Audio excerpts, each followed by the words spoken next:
ये जो natural fertiliser आपको दिख रहा है, ये सभी पौधों के लिए एक ज़रूरी औषधि है, ज़रूरी दवाई है, जो अभी अगस्त के शुरू में ही आपको अपने सभी पौधों को दे देने हैं। ये खाद देने से निश्चित तौर पर आपके पौधे की पत्तियां सुंदर, लश ग्रीन और फूलों का साइज़ बड़ा निकल कर आता है। इसके साथ ही कुछ ज़रूरी चीज़ें भी बताऊंगी जो आप निश्चित तौर पर अपने पौधे में करें, जिससे आपका पौधा छोटे गमले में हो या बड़े गमले में या ज़मीन में लगा हो, बहुत ही बुशी हो जाएगा और फूलों की संख्या बहुत ही ज़्यादा आएगी। और इस खाद का इस्तेमाल मैं खुद अपने प्लांट्स पर रेगुलरली करती हूँ। कई बार मैंने देखा है कि बरसात के बाद हमारा पौधा बहुत ही कमज़ोर दिखने लगता है। इसके 3-4 कारण हो सकते हैं। एक तो हमेशा नमी होने के कारण पौधे वीक हो जाते हैं, क्योंकि जो भी आप फर्टिलाइज़र देते हो वो पौधे इनटेक नहीं कर पाते हैं, क्योंकि इनटेक करने का प्रोसेस पूरा नहीं हो पा रहा है। तो बरसात जैसे ही थोड़ा कम हो जाए, अपने पौधे में ये खाद ज़रूर दे देना चाहिए। कई जगहों पर अभी बारिश हो रही है, कई जगहों पर नहीं भी हो रही है। हमारे यहाँ 1-2 दिन के गैप पर बारिश होती है, लेकिन ये दोनों ही डस्ट फॉर्म में है, तो इसलिए आप किसी भी टाइम पर दे सकते हैं। लेकिन इसको देने का रिज़ल्ट इतना अच्छा आप 4 से 5 दिनों में देख पाओगे कि ये जो आपके पौधे हैं जिन पर फ्लावरिंग नहीं हो रही है, या कई लोग इक्ज़ोरा, टिकोमा और सभी पौधों के लिए पूछ रहे थे। देखिए, मैं रिज़ल्ट आपको दिखाती हूँ। ये मेरे एक बुगनविला का पौधा है, काफ़ी पुराना पौधा है। ये स्टेम देख करके आप समझ ही गए होंगे कि इतनी जल्दी ये स्टेम इतना मोटा तो नहीं होता है, लेकिन सॉइल मीडिया काफ़ी अच्छी थी और बहुत ही उपजाऊ थी, जिस वजह से देखिए इसमें अब नई ब्रांच आने लगी है। ये एक इक्ज़ोरा का पौधा था जो सूख गया है और अब इसमें भी नई फुटाव होने लगी है। तो जब सिस्टमेटिकली इन खाद को हम देते हैं तो पौधा सूखने नहीं पाता। मौसम की मार होती है तो पौधे में कुछ ऐसी चीज़ें देखने मिलती हैं, जैसे पत्तियों का जलना या फिर ग्रोथ थोड़ा कम हो जाना, लेकिन पौधा मरता नहीं है।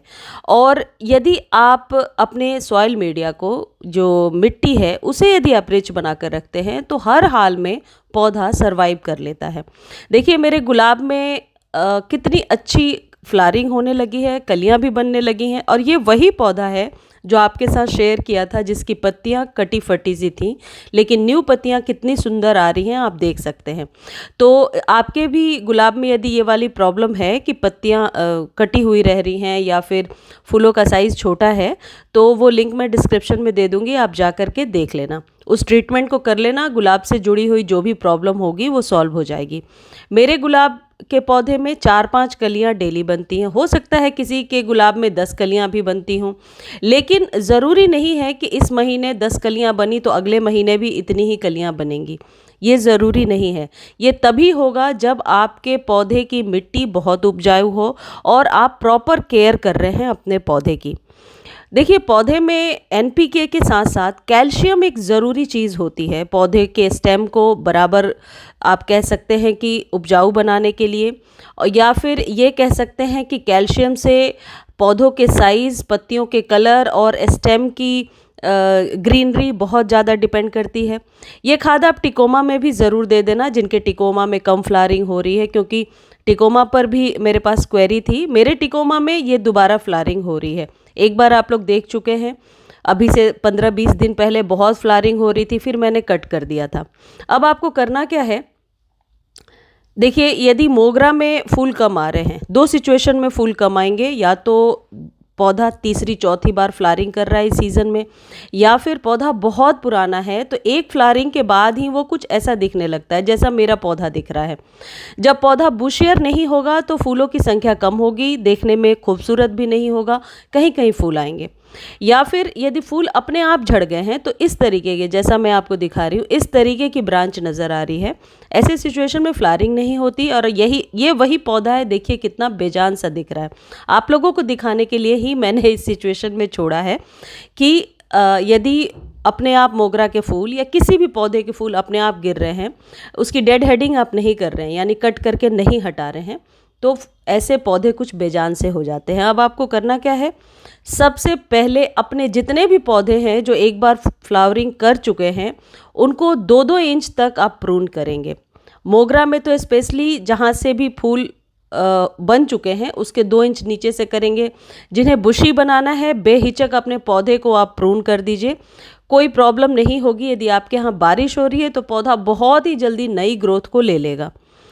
लेकिन प्रूनिंग करने से क्या होगा, यदि प्रूनिंग करने के बाद आप इस खाद को दे देते हैं तो निश्चित तौर पर आपके पौधे में बहुत ही अच्छी फ्लावरिंग होने लगेगी।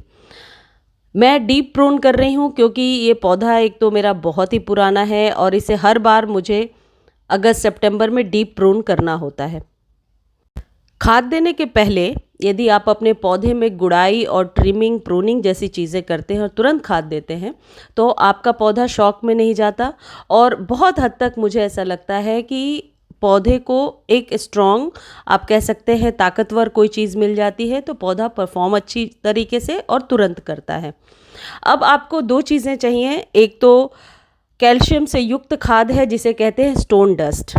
स्टोन डस्ट क्या होता है, इसका यूज़ पौधों पर कैसे करते हैं और इसके क्या बेनिफिट्स हैं, इस पर डिटेल वीडियो मेरे चैनल पर है, लिंक डिस्क्रिप्शन में दे दूंगी, आप देख लीजिएगा। ये जो खाद है ये पौधों की जो जड़ें होती हैं वो पूरी तरीके से अवशोषित कर लेती हैं और बहुत ही आसानी से मिट्टी को अम्लीय बनाती हैं। साथ ही साथ इसमें NPK के गुण होते हैं और इस खाद को आप अपने फूल, फल, सब्जी सभी तरह के पौधों पर इस्तेमाल कर सकते हैं। आप ज़मीन में भी दे सकते हैं और गमले में भी डाल सकते हैं। यदि आप न्यू पौध अभी लेकर के आए हैं और नए पौधे को आपने प्लांट किया है तो उनमें भी इस खाद का इस्तेमाल ज़रूर करें। आपने गमले में जो पौधे लगा रखे हैं उनके अच्छे अंकुरण के लिए और बहुत ही ज़्यादा फ्लावरिंग लेने के लिए इसका इस्तेमाल कर सकते हैं। इसका सब्स्टिट्यूट एक बोन मिल है। यदि आप बोन मिल का इस्तेमाल करते हैं तो बोन मिल इसके जगह पे यूज़ कर सकते हैं, लेकिन मैं इसी स्टोन डस्ट का इस्तेमाल करती हूँ। ये कॉस्टली भी नहीं है और नर्सरी पर बहुत आसानी से आपको मिल जाता है।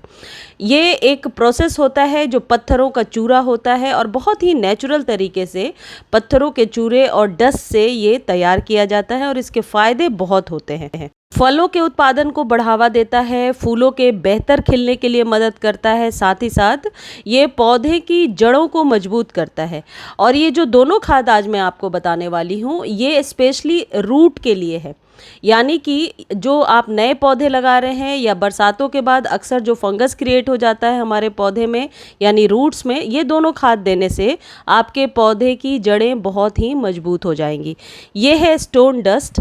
स्टोन डस्ट बहुत आसानी से नर्सरी पर मिल जाएगा। दोबारा बता रही हूँ आपको, इसमें जो कैल्शियम होता है वो कीट रहित है, यानी कि यदि आपके पौधे में बहुत ज़्यादा कीड़े मकोड़े, कीटाणु बहुत ज़्यादा लगते हैं, ऐसा तभी होता है जब मिट्टी कमज़ोर होती है, तो आप इस खाद को दीजिए। और ये है DAP यानी डायमोनियम फॉस्फेट। ये पौधे की जड़ों को मजबूती देने के लिए सहायक है, पौधे के स्टेम को मोटा करने के लिए सहायक है, साथ ही साथ ये आपके पौधे को कोई नुकसान नहीं पहुंचाता, मिट्टी को अम्लीय बना करके रखता है। और स्टोन डस्ट और ये जो DAP है, इन दोनों के कॉम्बिनेशन से पौधा हमेशा स्वस्थ रहता है। यदि पौधे में आप कटिंग करते हैं और उसके बाद पौधा बढ़ ही नहीं रहा, फ्लावरिंग ही नहीं कर रहा, आप इसका इस्तेमाल करें। इसका एक और सब्स्टिट्यूट है, ये स्टेशनरी पे आपको बहुत आसानी से मिल जाएगा। इससे जो ब्लैक बोर्ड पर हम लिखते हैं ये वो चौक है। 30-35 रुपये की पूरी डिब्बी आ जाएगी और ये 1 इंच आप रोज़ में यानी गुलाब में और अपने सभी पौधे में दबा दीजिए। स्लो जो है आप कह सकते हैं रिलीज़ होने वाला औषधि है ये। और यदि आप स्टोन डस्ट का इस्तेमाल कर रहे हैं उसके बाद भी इसका यूज़ कर सकते हैं तो ज़रूर कीजिए। इसके फ़ायदे बहुत होते हैं, मैं हमेशा अपने गमले में इस्तेमाल करती हूँ। और ये जो चौक है जो अभी मैंने आपको दिखाया ये बहुत जल्दी घुलता भी नहीं है। और कई लोग ऐसा पिछली बार कमेंट्स कर रहे थे कि ये तो मिट्टी में घुलता नहीं है। देखिए, होम्योपैथी की दवा बहुत छोटी होती है लेकिन बीमारियों को ज़रूर ठीक कर देती है, इसलिए ये टेस्टेड तरीका है, कोई न्यू तरीका नहीं है। इसका इस्तेमाल कीजिए और इन दोनों को 15 दिनों पे आपको रिपीट करना है। अभी फ़िलहाल 15 दिनों पे रिपीट कीजिए। मुझे उम्मीद है जानकारी अच्छी लगी होगी। धन्यवाद।